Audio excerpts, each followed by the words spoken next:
FIU is the first university in Florida to house a state-of-the-art large-scale metal and composite structure 3D printing cold spray facility. At FIU's ColRAD laboratory, more than 25 researchers are developing groundbreaking technology for 3D printing using powder, wire, and rods.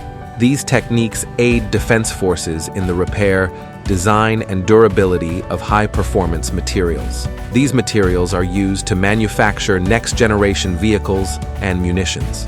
They also help defense forces quickly manufacture parts in the field and repair them while in combat zones. The highly innovative printing approach also addresses challenges in the fields of robotics, machine learning, and environmental resilience. The lab produces technologies that also promise to expand America's STEM workforce, supported by a $22.9 million grant from the U.S. Army Research Lab.